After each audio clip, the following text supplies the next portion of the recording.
Praise the lord. యేసుక్రీస్తు ప్రభువారి శ్రేష్టమైన నామంలో మీ అందరికీ నా శుభాభివందనాలు తెలియజేస్తున్నాను.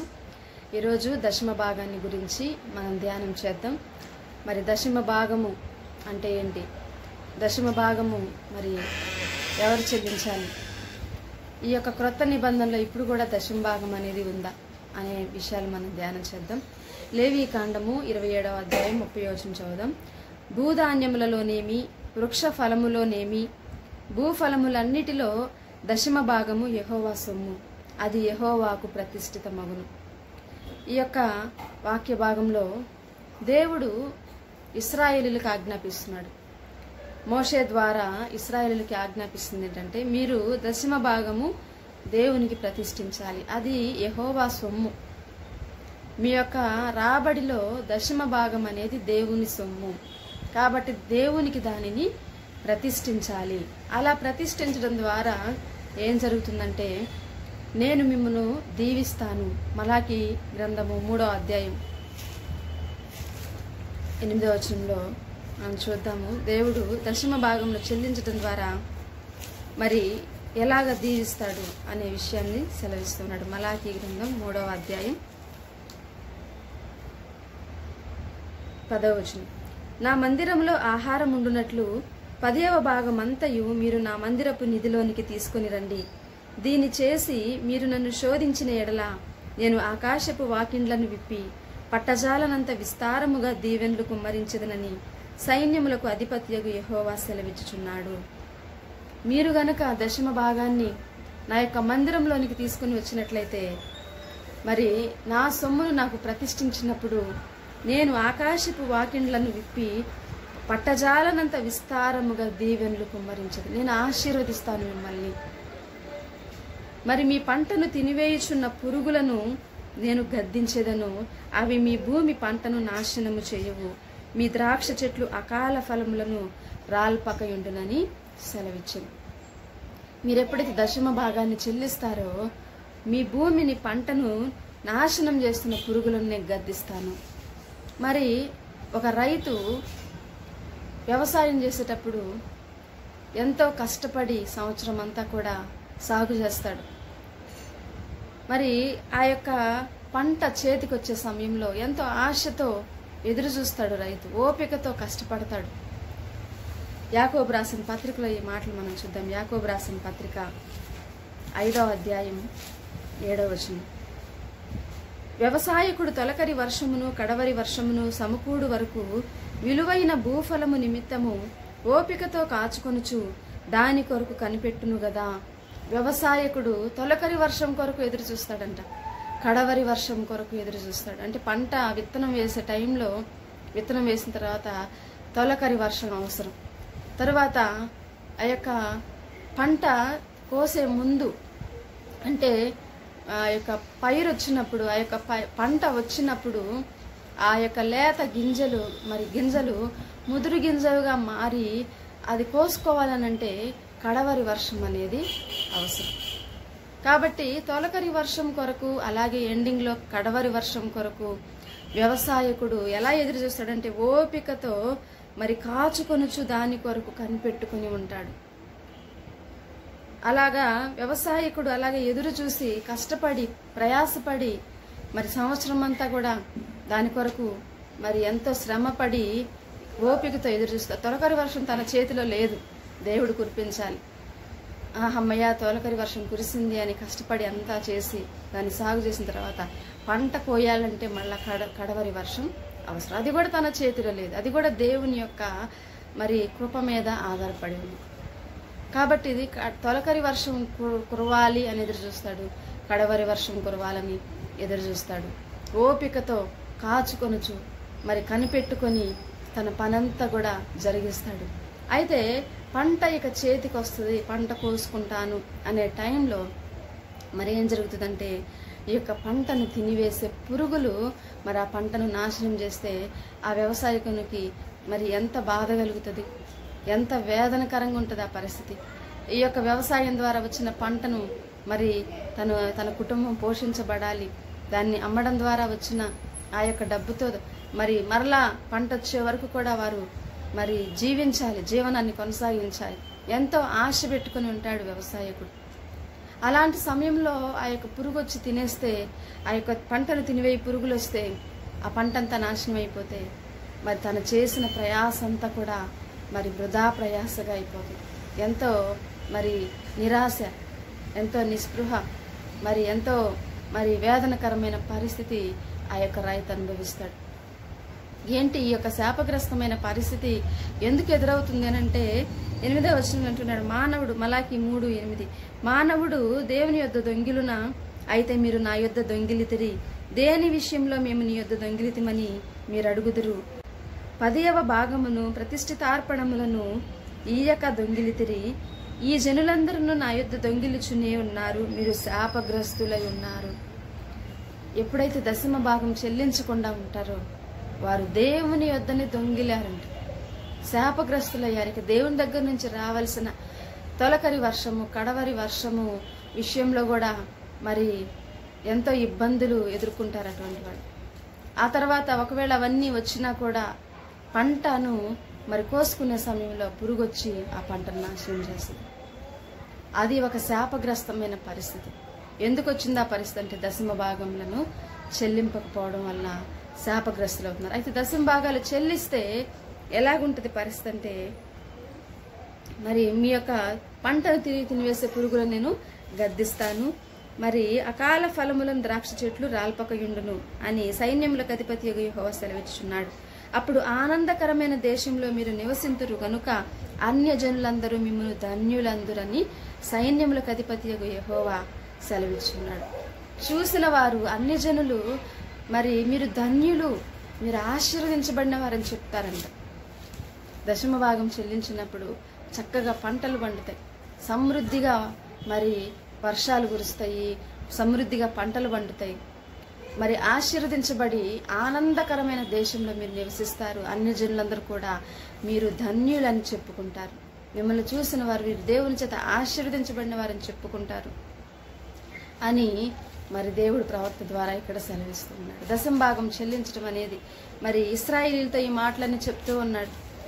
మీరు నాకు 10వ భాగాలు ఇస్తే నేను మిమ్మల్ని ఆశీర్వదిస్తాను, మీ యొక్క మరి పంటను నేను దీవిస్తాను, ధన్యకరమైన స్థితిని నేను మీకు ఇస్తానని దేవుడు సెలవిస్తూ ఉన్నాడు. అయితే ఇప్పుడు మరి క్రొత్త నిబంధన కాలంలో కూడా 10వ భాగములు చెల్లించాలా అని చాలామంది మరి ప్రశ్నిస్తూ ఉంటారు. ఎందుకంటే 10వ భాగములు చెల్లించమని ధర్మశాస్త్రం రాయబడింది. ధర్మశాస్త్రం అనేది యేసు ప్రభు వారు మరి సంపూర్ణంగా నెరవేర్చి ధర్మశాస్త్రం నుండి మరి మనకు విడుదలిచ్చాడు. కాబట్టి ధర్మశాస్త్రంలో ఇక ఏ ఆజ్ఞకు మనం బద్ధులం కాదు. ధర్మశాస్త్రంలో ఉన్న బలులు కానీ మరి అవన్నీ కూడా మనం చేయాల్సిన అవసరం లేదు, వాటన్నిటి నుంచి విడిపించాడు దేవుడు. అట్లాగే ఈ యొక్క 10వ భాగము అనే మరి ఈ యొక్క ఆజ్ఞ కూడా మరి ధర్మశాస్త్రంలో నుంచి వచ్చింది అని అనుకుంటారు. కాబట్టి ఇక ఇప్పుడు క్రొత్త నిబంధన కాలంలో ఎక్కడ కూడా 10వ భాగములు ఇవ్వండి అని ఎక్కడ అపోస్తలులు చెప్పినట్లుగా కనబడదు. యేసుప్రభు వారు మరి కాలంలో ఆ 10వ భాగాల గురించి మాట్లాడినట్టు ఉంటుంది, కానీ యేసుప్రభు పునరుద్ధానుడై తిరిగి లేచిన తర్వాత మరి ఎక్కడా కూడా మరి 10వ భాగముల గురించి పర్టికులర్గా రాసినది కనబడదు. కాబట్టి క్రొత్త నిబంధనలు 10వ భాగములు ఇవ్వమని లేదు, కాబట్టి 10వ భాగములు క్రొత్త నిబంధనలో ఇవ్వాల్సిన అవసరం లేదని అనుకుంటారు. అయితే మనం దేవుని వాక్యాన్ని ధ్యానించినట్లయితే మరి 10వ భాగం అనేది ఎప్పుడు మొదలైంది అనే విషయాన్ని మనం ధ్యానించినప్పుడు ఈ యొక్క ప్రశ్నకు జవాబు మనకు దొరుకుతుంది. 10వ భాగం ఇవ్వడం అనేది ధర్మశాస్త్రంలో మొదలైందా, అంతకంటే ముందు మొదలైంది? ఆదికాండంలో మనం చూస్తే 14వ అధ్యాయము 19వ వచనం మనం చదువుదాం. ఆదికాండము 14:19. మరియు షాలేము రాజైన మెల్కీజెదెకు రొట్టెను ద్రాక్షారసమును తీసుకుని వచ్చెను. అతడు సర్వోన్నతుడగు దేవునికి యాజకుడు. అప్పుడు అతడు అబ్రామును ఆశీర్వదించి, ఆకాశమునకు భూమికిని సృష్టికర్తయును సర్వోన్నతుడునైన దేవుని వలన అబ్రాము ఆశీర్వదింపబడునుగాక అనియు, నీ శత్రువులను నీ చేతికి అప్పగించిన సర్వోన్నతుడగు దేవుడు స్తుతింపబడునుగాక అనియు చెప్పెను. అప్పుడు అతడు అన్నిటిలో ఇతనికి 10వ వంతు ఇచ్చెను. 10వ వంతు అనేది మొట్టమొదటిగా ఇక్కడ కనిపిస్తుంది. అబ్రహాము దగ్గర నుంచి కూడా ఈ యొక్క 10వ భాగంలో చెల్లించడం అనేది ప్రారంభమైంది. అబ్రహాము దేని ద్వారా నీతిమంతుడయ్యాడు? అబ్రహాము ధర్మశాస్త్రం వల్ల నీతిమంతుడు కాదు. అబ్రహాము కాలంలో ధర్మశాస్త్రం లేదు. మోషే కాలంలో ధర్మశాస్త్రం ఇవ్వబడింది. అబ్రహాము దేవుని నమ్మెను, అది అతనికి నీతిగా ఎంచబడిన దేవుని వాక్యం సెలవిస్తుంది. అబ్రహాము కూడా విశ్వాసము ద్వారా నీతిమంతుడయ్యాడు. అబ్రహాము ఎవరికి దశమ భాగాలు ఇచ్చాడంటే మెల్కీజెదెకు అనే ఒక రాజు, అలాగే దేవుని యొక్క యాజకుడు అతనికి 10వ భాగంలో ఇచ్చినట్లుగా మనం ఇక్కడ చూస్తున్నాం. ఎప్పుడైతే అబ్రహాము ఈ యొక్క దశమ భాగాన్ని ఈ యొక్క మెల్కీజెదెకు ఇచ్చాడో, మెల్కీజెదెకు అబ్రహాముని ఆశీర్వదించాడు. అంటే మెల్కీజెదెకు ఆశీర్వదించిన తర్వాత అబ్రహాము దశమ భాగంలో ఇచ్చాడని ఇక్కడ రాయబడింది. అంటే అది ముందు, ఇది తర్వాత, ఎటైనా జరగచ్చు. ముందు చదువుకున్నాం, మీరు దశమ భాగంలో ఇస్తే నేను ఆశీర్వదిస్తాను. ఇక్కడైతే ఇక్కడ ఆశీర్వదించాడు ముందుగా మెల్కీజెదెకు వచ్చి. ఆ ఆశీర్వాదాలు ఇచ్చినప్పుడు దేవుని దగ్గర నుంచి నువ్వు ఆశీర్వాదాలు పొందుకుంటావని చెప్పినప్పుడు దశమ భాగంలను అబ్రహాము చెల్లించాడు. కాబట్టి ఇక్కడ స్పష్టంగా మనకు అర్థమవుతుంది, ఇది ధర్మశాస్త్రంలో నుంచి వచ్చింది కాదు. ఇది ధర్మశాస్త్రానికంటే ముందుగానే అబ్రహాము కాలం నుంచే ఈ యొక్క దశమ భాగంలో ఇవ్వడం అనేది ప్రారంభమైంది. ఇలా దశమ భాగంలో ఇచ్చిన తర్వాత అబ్రహాము ఆశీర్వదించబడ్డాడు. ధర్మశాస్త్రంలో అయితే లేవీయులకు ఇచ్చారు దశమ భాగాలు. ఇక్కడ అబ్రహాము మెల్కీజెదెక్కి దశమ భాగాలు ఇస్తున్నాడు. మనం ఇప్పుడు హెబ్రీలకు రాసిన పత్రికలోనికి వద్దాం. హెబ్రీలకు రాసిన పత్రిక 7వ అధ్యాయం 15వ వచనం చదువుతాం. హెబ్రీలకు రాసిన పత్రిక 7వ అధ్యాయము 15వ వచనం. మరియు శరీరానుసారముగా నెరవేర్చబడు ఆజ్ఞగల ధర్మశాస్త్రమును బట్టి కాక, నాశనము లేని జీవమునకున్న శక్తిని బట్టి నియమింపబడి మెల్కీజెదెకును పోలిన వాడైన వేరొక యాజకుడు వచ్చియున్నాడు. కావున మేము చెప్పిన సంగతి మరి విశుద్ధమైనది. ఏలయనగా నీవు నిరంతరము మెల్కీజెదెకు క్రమము చొప్పున యాజకుడవై ఉన్నావు. ధర్మశాస్త్రాన్ని బట్టి వచ్చిన యాజకత్వం కాకుండా మెల్కీజెదెకును పోలిన వాడై వేరొక యాజకుడు వచ్చి ఉన్నాడు. అతను ఏ యాజకుడు అంటే మెల్కీజెదెకు క్రమము చొప్పున నిరంతరము యాజకుడై ఉన్నాడు. ఎవరిని గురించి ఈ మాటలు రాయబడి అంటే మన ప్రభువైన యేసుక్రీస్తుని గురించి ఈ మాటలు రాయబడి. చూద్దాము. హెబ్రీలకు రాసిన పత్రిక 5వ అధ్యాయము 10వ వచనం 9-10. మరియు ఆయన సంపూర్ణ సిద్ధి పొందిన వాడై మెల్కీజెదెకు యొక్క క్రమములో చేరిన ప్రధాన యాజకుడని దేవుని చేత పిలువబడి తనకు విధేయులైన వారికి అందరికీ నిత్య రక్షణకు కారకుడాయను. ఎవరు ఈ యొక్క ప్రధాన యాజకుడనంటే యేసు ప్రభువారు. ఆయన మెల్కీజెదెకు క్రమములో చేరిన ప్రధాన యాజకుడు అని పిలువబడ్డాడు. లేవి యాజకత్వంలో నుంచి వచ్చిన యాజకుడు కాదు. మీరు 7వ అధ్యాయం చదవండి హెబ్రీలకు రాసిన పత్రిక.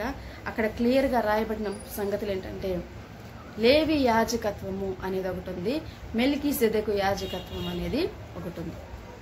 లేవి యాజకత్వం అనేది మరి అహరోను యొక్క తర్వాత తరం వారు లేవీయుల కాలంలో నుంచి అది మొదలైంది. అది మోషే కాలంలో దేవుని చేత ధర్మశాస్త్రము ఇవ్వబడి, ఆజ్ఞలు ఇవ్వబడి, లేవీయులు యాజకులుగా నియమింపబడిన తర్వాత వచ్చిన యాజకత్వము లేవి యాజకత్వము.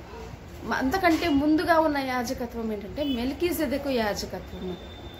యేసు ప్రభువారు వచ్చినప్పుడు ధర్మశాస్త్రాన్ని మరి నెరవేర్చి, ధర్మశాస్త్రం నుంచి మరి దేవుని ప్రజలకు విడుదలిచ్చి ఆయన ఏ యాజకత్వంలో నుంచి వచ్చాడంటే మెల్కీజెదెకు యొక్క యాజకత్వం ప్రకారముగా ఆయన యాజకుడిగా వచ్చాడు. ఆయన ప్రధాన యాజకుడిగా వచ్చాడు. కాబట్టి ఆయన ఏం చేశాడంటే మరి మెల్కీజెదెకు యాజకత్వాన్ని ఆయన ఇప్పుడు జరిగిస్తున్నాడు. లేవి యాజకత్వం అనేది కొట్టివేయబడింది, అది తీసివేయబడింది. పత్రిక 7-8 చదువుదాం. మరియు లేవీ క్రమము చూడగా చావునకు లోనైన వారు 10వ వంతులను పుచ్చుకొనుచున్నారు. అయితే ఈ క్రమము చూడగా జీవించుచున్నాడని సాక్ష్యము పొందినవాడు పుచ్చుకొనుచున్నాడు.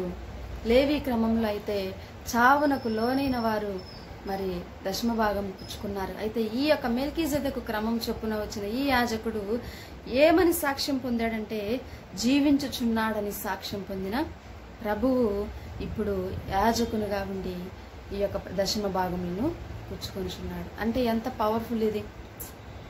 చావునకు లోనైన వారు ఆ యొక్క లేవీయులు, ఆ యాజకులు దశమ భాగములు తీసుకున్నప్పుడు ఇశ్రాయేలీలు ఎంతో దీవించబడ్డారు. ఇప్పటికీ కూడా ఆ యొక్క ఇజ్రాయేల్ దేశం అనేది చాలా రిచ్ కంట్రీ. వాళ్ళందరూ కూడా ఆశీర్వదించబడిన వారు. ఇప్పటికి కూడా వాళ్ళు దశమ భాగాలు ఇస్తారు. కాబట్టి వాళ్ళు అన్ని విషయాల్లో కూడా వారు దీవించబడ్డారు. అలాంటప్పుడు ఆ లేవి యాజకత్వం చొప్పున కాకుండా మెల్కీజెదెకు యాజకత్వం ప్రకారం వచ్చిన జీవించుచున్నాడు అని సాక్ష్యం పొందిన ఈ యొక్క యాజకుడు మన ప్రభువైన యేసుక్రీస్తు వారు ఈ యొక్క యాజకునిగా ఉండి ఇప్పుడు దశమ భాగములను పుచ్చుకొనుచున్నాడని స్పష్టంగా ఈ యొక్క పత్రికలో పౌలు రాస్తున్నాడు. లేవీ క్రమము చూడగా చావునకు లోనైన వారు 10వ వంతులను పుచ్చుకుంటున్నారు.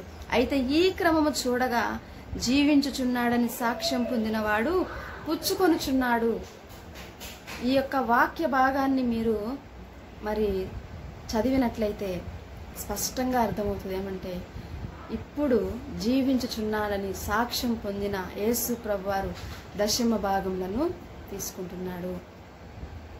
ఎందుకనంటే ఆయన మెల్కీజెదెకు క్రమం చొప్పున వచ్చాడు. మెల్కీజెదెకు దశమ భాగములను తీసుకున్నట్లయితే, మెల్కీజెదెకు యాజకత్వంలో దశమ భాగములు పుచ్చుకోవడం ఉన్నట్లయితే ఆ యాజకత్వంలో వచ్చిన యేసు ప్రభు కూడా, ఈ ప్రధాన యాజకుడు కూడా దశమ భాగములను తీసుకుంటాడు. ఎందుకంటే ఆ యాజకత్వ క్రమం చొప్పున ఈయన వచ్చాడు. ఈయన మెల్కీజెదెకు క్రమం చొప్పున నిరంతరము యాజకుడై ఉన్నాడు. కాబట్టి ఇప్పుడు ప్రధాన యాజకుడు, మనకి ఈ ప్రధాన యాజకుడు ఉన్నాడని హెబ్రీ 4:14 కూడా ఆకాశము గుండా వెళ్లిన దేవుని కుమారుడని యేసు అను గొప్ప ప్రధాన యాజకుడు మనకు ఉన్నాడు. ఈ ప్రధాన యాజకుడు లేవీ క్రమంలో రాలేదు. ఆయన యోధా గోత్రానికి చెందినవాడు. కాబట్టి ఆయన ఆ లేవీ యొక్క క్రమంలో చేరిన యాజకుడు కాదు, కానీ మెల్కీజెదెకు క్రమం చొప్పున వచ్చిన యాజకుడు. ధర్మశాస్త్రం లేక మునిపే ఈ యొక్క యాజకత్వం మొదలయ్యింది. మధ్యలో లేవి యాజకత్వం ప్రవేశపెట్టబడింది. అది కొట్టివేయబడిన తర్వాత మరలా మెల్కీజెదెకు యాజకత్వాన్ని యేసుప్రభు వారు తీసుకొని వచ్చారు. కాబట్టి దశమ భాగంలో చెల్లించడం అనేది మరి ధర్మశాస్త్రం కంటే ముందే మొదలయ్యింది. ధర్మశాస్త్రం ముగించబడిన తర్వాత మరలా ఇప్పుడు ఆ యాజకత్వం యేసుప్రభు ద్వారా వచ్చింది. కాబట్టి మరి లేవి యాజకత్వంలోనే వాళ్ళంతా దీవించబడితే నీవు ఇంకా కూడా దీవించబడతావు. ఇది ఇంకా మోర్ పవర్ఫుల్. ఎందుకంటే జీవించుచున్నవాడు నీకు మరి దీవెనలు ఇస్తున్నాడు. చావునకు లోనైన వారు ఇచ్చినప్పుడే వాళ్ళు దీవించబడితే, జీవించుచున్నాడని సాక్ష్యం పొందిన యేసు ప్రభు వారు నీ దశమ భాగంలో తీసుకున్నప్పుడు, ఆయన నిన్ను ఆశీర్వదించినప్పుడు నువ్వు ఎంతో గొప్పగా ఆశీర్వదించబడతావు. చూద్దాం, మెల్కీజెదెకు మరి ఆ యొక్క దశమ భాగంలో తీసుకుని ఆశీర్వదించినప్పుడు అబ్రహాం ఎలాగ దీవించబడ్డాడో చూద్దాం. ఆదికాండము 24వ అధ్యాయం 1వ వచనం. అబ్రహాము బహుకాలము గడిచిన వృద్ధుడై ఉండెను, అన్ని విషయములలోనూ యెహోవా అబ్రహామును ఆశీర్వదించును. దేవుడు నిన్ను దీవించునుగాక అని మెల్కీజెదెకు ఎప్పుడైతే ప్రకటించాడో, ఈ యొక్క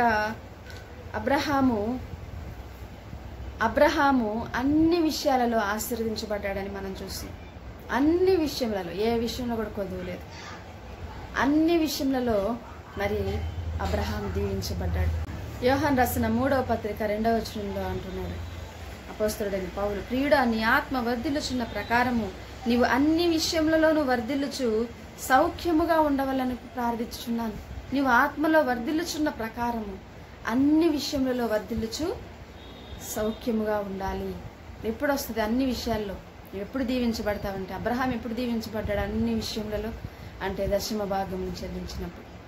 నీవు కూడా నీ జీవితంలో దశమ భాగములు ఎప్పుడైతే చెల్లిస్తావో, అంటే దశమ భాగములు చెల్లించడం అంటే అర్థం ఏంటంటే, నాకు కలిగినది, నేను పొందుకున్నది, నేను సంపాదించుకున్నది ఇదంతా కూడా నీ వల్లనే, నీవు నాకు ఇచ్చిందే అని దేవునికి తిరిగి దశమ భాగంలో చెల్లించడం అనేది కృతజ్ఞతకు సూచనగా ఉంటుంది. ఇది దేవుడే నాకు ఇచ్చినది, నాదంటూ ఈ లోకానేది లేదని ఒక భక్తుడు పాడాడు. ఒకవేళ ఉందంటే అది నీవిచ్చినదే ప్రభువా, నీవివ్వకుండా నాకేది లేదు, నువ్వివ్వకుండా నేనేది సంపాదించుకోలేను. కాబట్టి నా జీవితం కానీ, నా సంపాదన కానీ ఏదైనా సరే ఇది నీకు చెందింది అని చెప్పినప్పుడు నీ యొక్క రాబడికి ఒక ప్రొటెక్షన్ ఉంటుంది, నీ యొక్క పొలానికి ఒక కాపుదల, ఒక కంచి ఉంటుంది. నీకు కలిగిన వాటి అన్నిటి చుట్టూ కూడా దేవుడు కంచి వేస్తాడు. ఎందుకంటే నువ్వు దశంభాగం ఎప్పుడైతే చెల్లిస్తావో ఇది నాకు సంబంధించినది అంటాడు దేవుడు. మరి ఈ యొక్క బిడ్డ యొక్క జీవితం అంతా కూడా మరి నాకు సంబంధించింది, ఇది ఇతని జీవితము, ఇతను కలిగిందంతా కూడా నా ప్రొటెక్షన్ లో ఉందంటాడు దేవుడు. అప్పుడు ఏ పురుగు కూడా మరి ఎంటర్ కాలేదు. ఎవరైతే దశంభాగం చెల్లిస్తారో వారి పొలాలని ఆ పురుగులు నాశనం చేయవు. అంటే వాటికి తెలుసు అనమాట ఎవరు దశంభాగం చెల్లించిన పొలము, ఏది దశంభాగంలో చెల్లించని వారి పొలము అనేది ఆ పురుగులు ఐడెంటిఫై చేయగలుగుతాయి.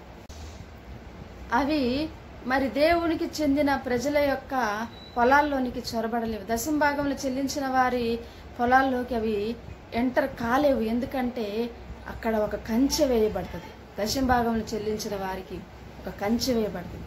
అలాగే ఒకవేళ నువ్వు ఏదైనా ఉద్యోగస్తువు అయితే నువ్వు ఎప్పుడైతే దశంభాగంలో చెల్లిస్తావో నీ యొక్క ఆ యొక్క రాబడికి ఒక ప్రొటెక్షన్, ఒక ప్రొటెక్టివ్ వాల్ అనేది దేవుడు ఏర్పాటు చేస్తాడు. అది అనవసరంగా ఖర్చు అవ్వదు, అనవసరమైన అనారోగ్యాలకి ఖర్చు అయిపోవు, అనవసరంగా హాస్పిటల్స్కి పాలయ్యి మరి ఉన్నదంతా ఖర్చు పెట్టేసేరు. సడన్ గా ఏదో కష్టం వచ్చి ఆ డబ్బంతా వేస్ట్ అయిపోదు. దేవుడు నీకు, నీ కుటుంబానికి, నీ సంపదకి ఒక కంచెని వేస్తాడు. అంటే దశంభాగం ఇచ్చి నువ్వు ప్రొటెక్షన్ ఏర్పాటు చేసుకుంటున్నావు అన్నమాట. అక్కడ దశంభాగం ఎప్పుడైతే చెల్లించబడుతుందో ఇక్కడ కంచె అనేది వేయబడుతుంది. కాబట్టి నీ జీవితంలో నువ్వు ఆశీర్వాదాన్ని చూడలేకపోతున్నావా? ఎంత కష్టపడినా కూడా, ఎంత సంపాదించినా కూడా అది నిలవట్లేదా? లేదంటే నీ పొలం అనేది, నీ యొక్క పంట అనేది సరిగ్గా పండకుండా, పండినా కూడా పురుగులు తినివేసి నీ చేతికి రావట్లేదా? నీ శ్రమ అంతా వృధా అయిపోతుందా? దేవుడు ఈరోజు నీతో మాట్లాడుతున్నాడు. నువ్వు దశంభాగంలో చెల్లించాలి, అది నిరంతరము చెల్లించాలి. ఎందుకంటే మెల్కీజెదెకు క్రమం చొప్పున వచ్చిన ఈ యాజకుడు నిరంతరము యాజకుడు. లేవి వంశస్థులు లేవి క్రమంలో ఉన్న యాజకత్వం అయితే కొంతకాలానికే పరిమితమైంది. కానీ ఈ యాజకత్వం నిరంతరమైన యాజకత్వం. అది ఎప్పటికీ కూడా నీకు కలిగిందంతా దేవునిదే అని నువ్వెప్పటికీ కూడా నువ్వు దశంభాగంలో చెల్లించాలి. అప్పుడు మరి అన్ని విషయములలో దేవుడు నిన్ను ఆశీర్వదిస్తాడు. లేవి క్రమంలోనే అంత గొప్ప ఆశీర్వాదం చూస్తే మెల్కీజెదెకు క్రమం చొప్పున జీవించుచున్నాడన్న సాక్ష్యం పొందిన యాజకునికి నువ్వు దశంభాగంలో చెల్లించినప్పుడు నువ్వు ఇంకెంత గొప్పగా ఆశీర్వించబడతావు. అబ్రహాము ఎలాగ అన్ని విషయాల్లో దీవించబడ్డాడు, నీవు కూడా అన్ని విషయాల్లో దీవించబడతావు. అటువంటి కృప ప్రభు నీకు అనుగ్రహించునుగాక. ఆమేన్. ప్రార్థన చేద్దాం. పరిశుద్ధుడైన తండ్రి, వందనాలు, స్తుతులు, స్తోత్రాలు చెల్లిస్తున్నాను ప్రభా. శ్రేష్టమైన సంగతులు మీరు మాతో మాట్లాడినందుకు వందనాలు. దశమ భాగమును గురించి ఆయా చక్కని వివరణ మీరు మాకు అనుగ్రహించినందుకు వందనాలు. నేను ఈ దినం నుంచి ఈ బిడ్డ దశమ భాగంలో విశ్వాసంతో చెల్లించడానికి ఒక మంచి అవగాహన కలిగి దశమ భాగంలో చెల్లిస్తూ అయా దీవింపబడడానికి మీరు ఏదైనా మీరు మాట్లాడిన విషయాలన్నిటిని బట్టి మిమ్మల్ని స్తుతిస్తున్నాను ప్రభా. మెల్కీజెదెకు క్రమం చొప్పున వచ్చిన ప్రధాన యాజకుడా, జీవించుచున్నాడని సాక్ష్యము పొందిన ప్రధాన యాజకుడు, ఎంత గొప్ప మరి యాజకత్వంలోనికి మమ్మల్ని తీసుకొని వచ్చావు తండ్రి. ఎంత గొప్పగా మమ్మల్ని దీవిస్తున్నావు తండ్రి, మీకు వందనాలు.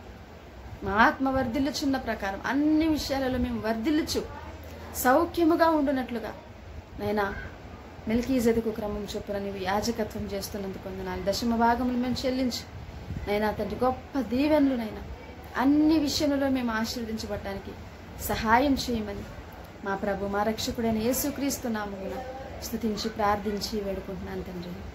ఆమేన్. ప్రభు మిమ్మల్ని సమృద్ధిగా దీవించునుగాక. ఆమేన్.